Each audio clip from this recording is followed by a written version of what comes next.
Hello, everybody. We had some technical issues, but I'm sitting here talking to Bernard Kelly. Bernard Kelly is an advocate for people beyond retirement age, keeping their minds active, and particularly with business owners or the people with an entrepreneurial mindset to keep them going as long as they can. Good morning. It is good morning today. Bernard, how are you? Good, Matthew. Well, as I always say when anybody asks me that, the supermarket chick or whoever, I always say, I'm always productive. Well, that's good. That's good. Yeah.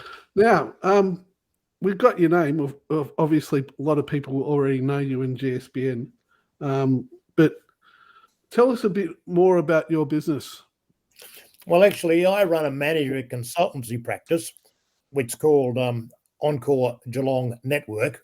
And we really specialise in assisting very tiny charities and not-for-profit organisations because they're always typically started, and there's 800 or at least in Geelong. So they always start with a group of well-meaning people, but they really don't think about how we're going to go beyond the current issue they're facing and think about where they could be in 5 years' time or perhaps 10, 15 years' time.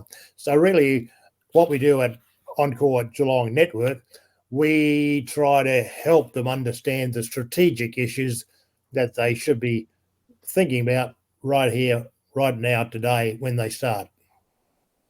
Great. What do you see as unique about your business? Well, it really is a group of modern elders. That's people who are too young to retire, but we've all left the workforce, the paid workforce, and of course we've got a core group of about 5 or 6 consultants, and we each bring to the table something quite significant from our own backgrounds, and that's what we do. We are unique, but we don't charge. It's a free service. It's fully funded by the government, so we don't really charge. But the difficulty we have, and this is our unique issue, is that it's difficult to assist these tiny groups to think beyond the immediate issues they're facing. So it's a you're talking about long-term issues. Oh, yes, indeed. Yeah. Yeah. Well, one of our clients is basically teaches disabled children to do gymnastics on the back of a horse. But yes, but as for thinking about where this can be in 10 to 15 years' time, there has been some discussion, but really it's not something that's very easy to convert today's issues into a long-term strategic plan. But we help them, and we'll get there gradually. Good. Now, what's your connection to Geelong? Well, basically, my wife and I retired here about 2015.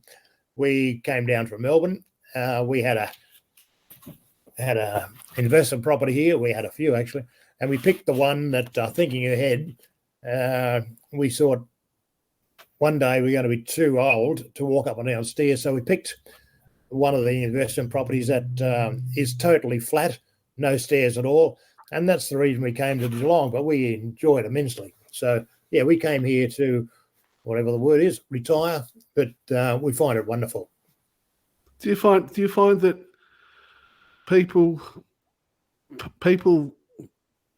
can't just stop because they've turned a certain age? They can't just stop doing what they do because of the fact that that's their retirement age, but their minds are still active. They're still capable of doing things. Do you think there's a lot of that where they've been expected to retire, but they don't really need to or want to? Yeah, well, I think it's the case.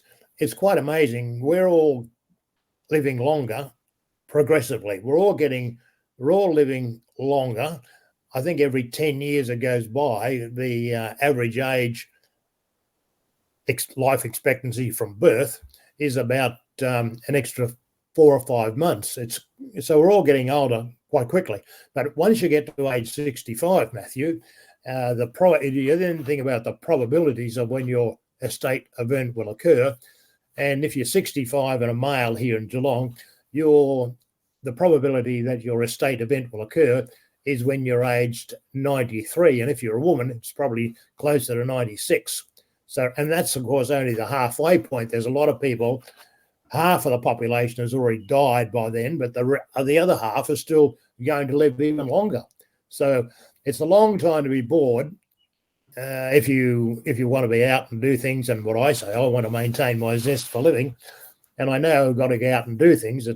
You can't get paid employment after a certain age, and there are various structural reasons you can't. But anyway, I'm thinking about, hey, I want to maintain my zest for living, and the people I have relationships with typically have that same view.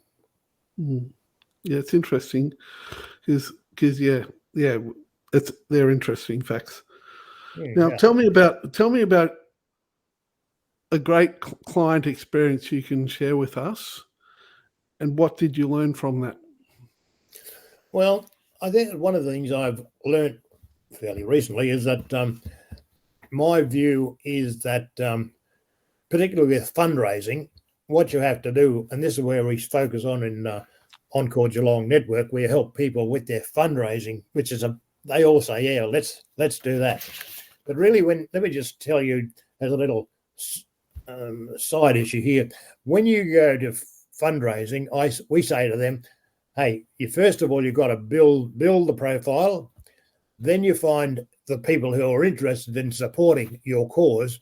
And the third thing you then do is you go and fundraise off those supporters, the people who love your cause. Now, this is basically each step along the way is probably 2 or 3 years in the making. So really, this is what I've learned is that while people say, hey, yeah, we would love you to help us with fundraising and raising grants, but it takes a while to get all the ducks in a row. So even with a grant, and there's numbers of grants around, but you really have to be able to develop an interesting story, and you can't really put it all down on paper. You really have to have emotional photographs of the cause or whoever you're helping. And so that's really what we've learned, is that it takes a long time for the good group of people who started off this particular charity. It takes a long time for them to understand that, hey, there's a 5-year goal or a 10-year goal, and then you have to think about, if you start at the end, where are you today and how you're going to get there over 10 years. So that's what I guess that's what I've learned working with small charities, and they're really clusters of well-meaning people, but they don't really have, let me just say in general, they don't really have a strategic vision. They don't have a long-range plan. They don't really think about, hey, how are we going to manage our volunteers? How are we going to build the volunteer base? They really don't think in terms of management issues. Talking about plans, long-term plans, well, short or long-term plans, what do you hope to achieve? What are your plans for your business? Well, at Encore Geelong Network, basically, as I said, we're a management consultancy. We support these small little groups. And our view is that, well, we've got a program going right now to knock on the doors of the funding agencies that are around Geelong and say, look, you're doing great work and you're giving money to these organisations, but beyond the immediate program that these people want your money for, can you introduce us to some of the better ones who actually have a strategic view? So really our marketing is to the funding agencies around Geelong, so that we'll be able to help their clients preserve and create and allow the clients there, those small-time organisations, to blossom. Great, good. Now, have you got any advice or tips for new business owners? Oh yeah, particularly new business owners. The goal is, I always say, just get out and make a sale. And when you've made one sale, you can then make another sale. And so when you make a sale and then another sale and another sale, you basically have got a business going. But that really is where you start with your first sale. So I say it's all right to go to an online school and learn how to become an entrepreneur. But until actually you make your first sale, you really still got somewhere to go. So I say, yep, get out, make your first sale, and come back and let's talk again then. It's interesting you should say that, actually, because I said a while ago that you don't really have a business unless you can be a salesperson. And I think people get that confused with actually employing someone as a salesperson. But without a sale, without some sort of income from a service or product that you provide for somebody, you don't have a business. Well, that's true, yeah. And everyone can make a sale. I mean, to say, most of us have got married, and of course, I always used to say, I made a sale to my bride, and say that was a sale, and she actually made a sale back to me. That was it. Anyway. So everyone can make a sale. You just about to be just do it repeatedly. Yeah, that's right. Doing it repeatedly, repeat and rinse, and then follow that passion and grow from there. Yeah. So great. Yeah. So tell us about, in wrapping up, tell us about how people can contact you and get in touch with you. And well, it's probably easier. My email is an easy one to remember. I'm Bernard Kelly, and my email is bernardkellygeelong@gmail.com. So it's easy, bernardkellygeelong@gmail.com. And of course, the other way, of course, well, anyway, let's leave it that one. That's the way to go. Yeah. Do you have a website or a group that people can join? Oh yeah, they can contact you on Facebook. Yeah, Facebook group is Encore Geelong Network, and we're basically linked into a whole grid of similar organisations with a similar name in the United States, and that's where we get some of our ideas from and where we keep going.